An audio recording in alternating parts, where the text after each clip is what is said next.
कार्यक्रमाचे अध्यक्ष, या शाळेचे मुख्याध्यापक सन्माननीय कोळी सर,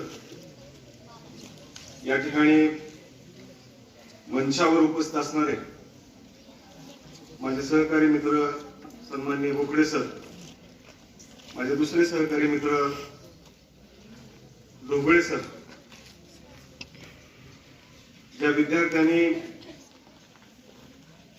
छान भाषणाची तयारी केली, त्यांनी छान भाषण या ठिकाणी आपले विचार या ठिकाणी प्रगट केले, तेही सर्व विद्यार्थी, माझे सर्व सहकारी मित्र,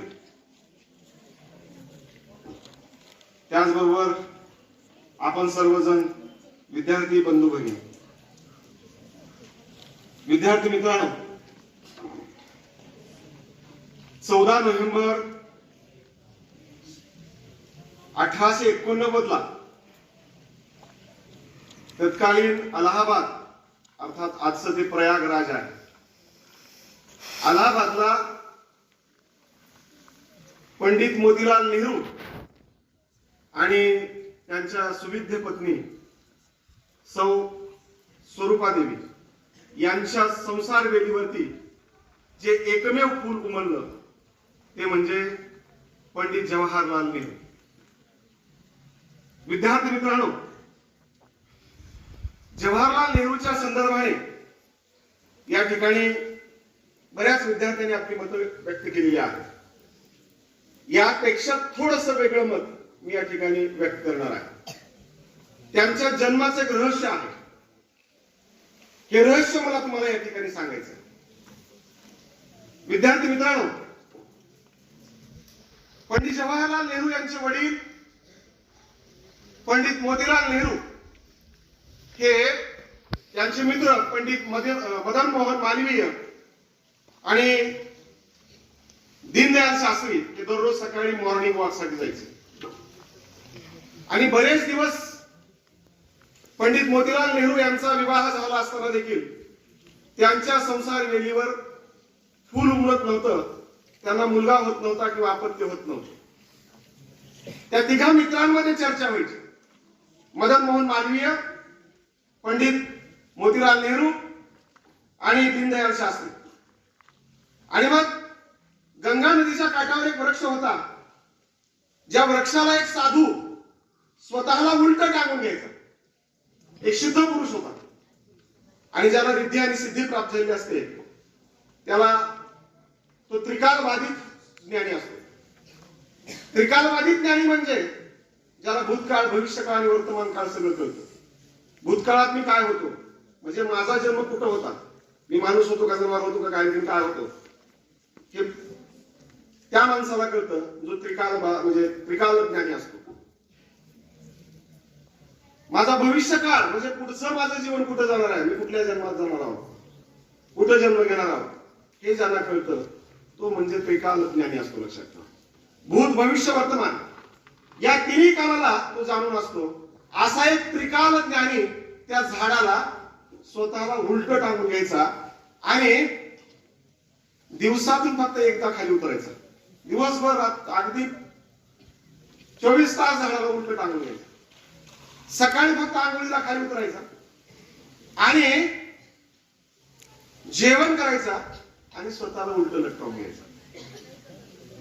आणि मग पंडित मदन मोहन मालवीय यांना माहित होतं की हा सिद्ध पुरुष आहे.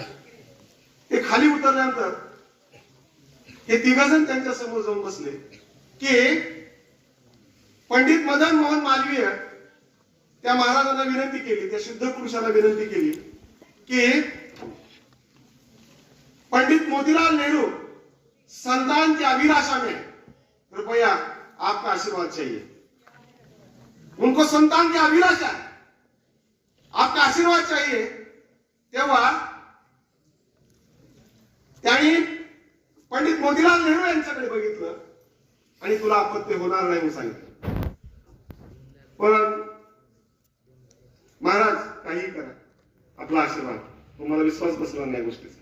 काही माणसं असतात बरं, आणि म्हणून भारतीय परंपरेमध्ये शेक हँड नाही.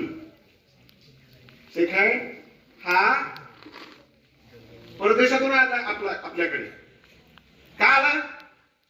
कारण परदेशाने इथं जवळपास ब्रिटिशांनी 250 वर्ष राज्य केले आणि त्यांच्या सगळ्या संस्कृती संस्काराच्या बाबी आपण शिकले. आपण राम राम करतो, आदाब म्हणतो भारतीय परंपरेनुसार, लक्षात ठेवा, हृदयापासून हात जोडतो.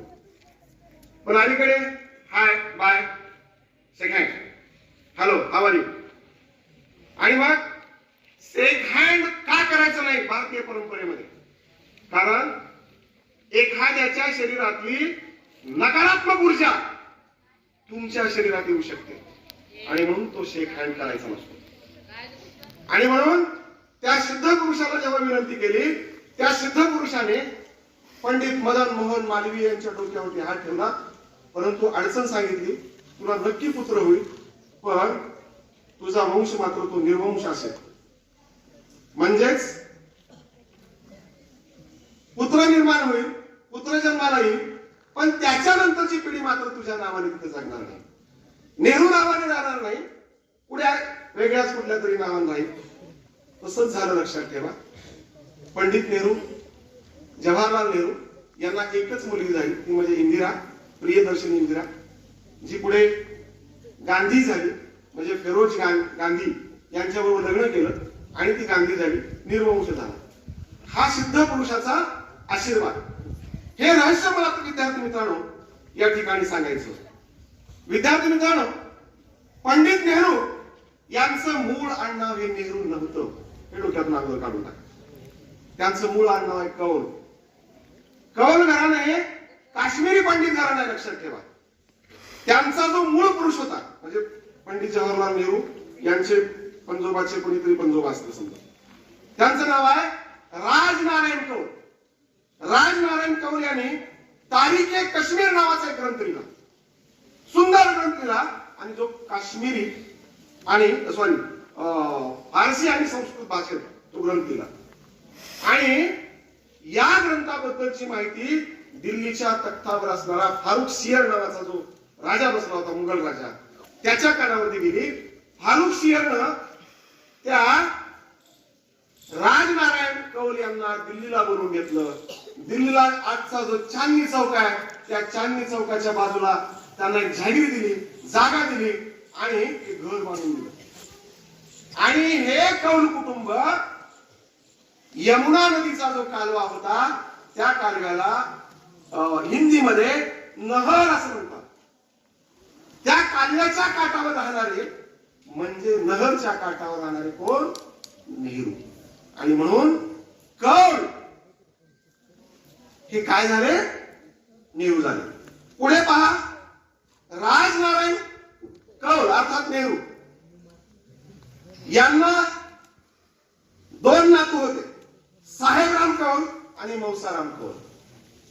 हे पुढे काय झालं पहा, त्यापैकी मौसाराम कौल अर्थात नेहरू यांना एकच मुलगा झाला, लक्ष्मीनारायण कौल अर्थात लक्ष्मीनारायण नेहरू.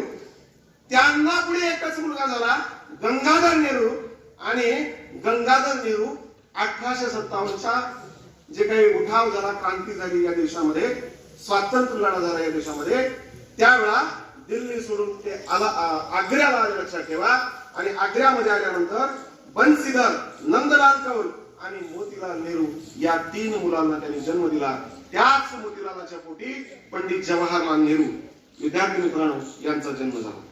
विद्यार्थी मित्रांनो, भारताचे स्वातंत्र्य, त्याग, बलिदान, भारताला स्वातंत्र्य प्राप्त करून देण्यासाठी अनेकांनी त्याग केला, अनेकांनी आपलं बलिदान दिलं, अनेकांनी आपला तुरुंगवास भोगला, अनेक लोक फासावरती गेले, अनेक लोक बेघर झाले, अनेकांनी आपल्या जीवनामध्ये प्रचंड संघर्ष केला.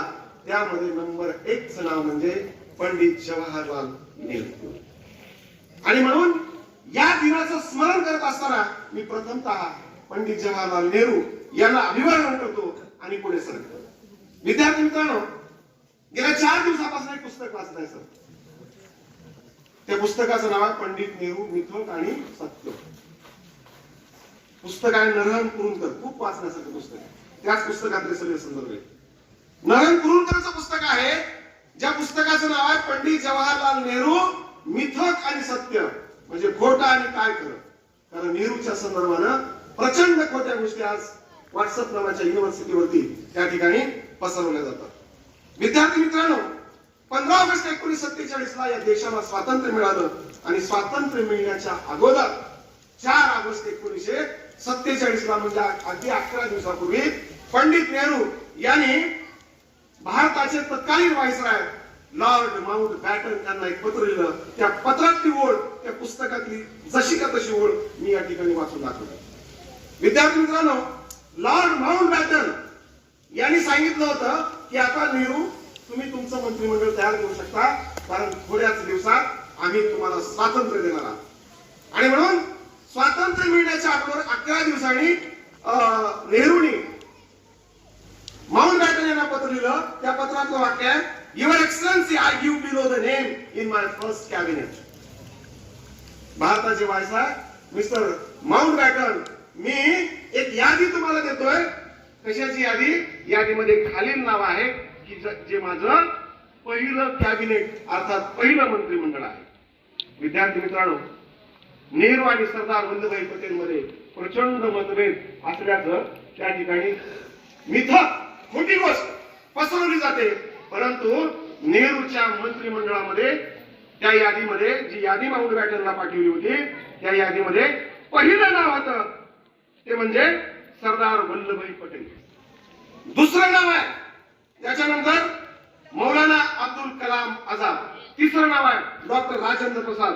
चौथं नाव आहे जॉन मताई. पाचवं नाव आहे जगजीवन राम. त्याच्यानंतर 6वं नाव आहे सरदार बलदेव सिंग. 7वं नाव आहे डॉक्टर C.A. भाभा. आणि 8वं नाव आहे राणी अमृता कौर. आणि 9वं नाव आहे रफी अहमद किडवई. 10वं नाव आहे डॉक्टर बाबासाहेब आंबेडकर. आणि 11वं नाव आहे, हे नाव मात्र तुम्हाला आश्चर्यचकित करू शकतं, डॉक्टर श्यामा प्रसाद मुखर्जी, जे RSS होते.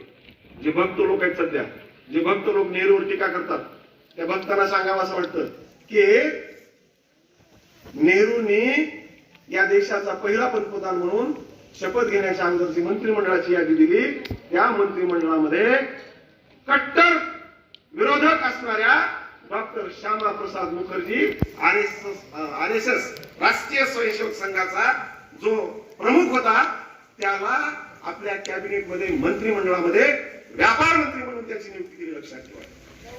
म्हणजे नेहरूंनी आपलं मंत्रिमंडळ तयार करत असताना सर्व जाती धर्माला प्रत्येकाला न्याय देण्याचं काम नेहरूंनी केलेलं आहे. विद्यार्थी मित्रांनो, दिनांक 15 ऑगस्ट 1947 ला या देशाला स्वातंत्र्य मिळालं. त्या दिवशी नेहरूंनी एक सभागृहामध्ये भाषण केलं होतं. काय भाषण केलं होतं? त्याच्यातल्या 2-3 ओळी. मित्रांनो, अनेक वर्षापूर्वी आपण सर्वांनी मिळून नियतीशी एक करार केलेला आहे आणि हा करार पूर्ण करण्याची आता वेळ आलेली आहे. संपूर्ण जग झोपलेलं आहे आणि आपण मात्र स्वातंत्र्याची पहाट या ठिकाणी उपभोगत आहोत. आणि जोपर्यंत, शेवटचं वाक्य त्या वाचनातलं, जोपर्यंत आपल्या डोळ्यात दुःख, आपल्या डोळ्यात आसू असतील, तोपर्यंत आपलं काम संपणार नाही, आपलं काम चालू राहील. विद्यार्थी मित्रांनो, दुसऱ्या महायुद्धानंतर जग 2 विभागात विभागले गेले.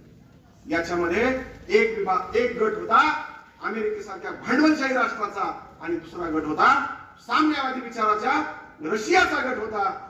जगामध्ये स्पर्धा लागली होती.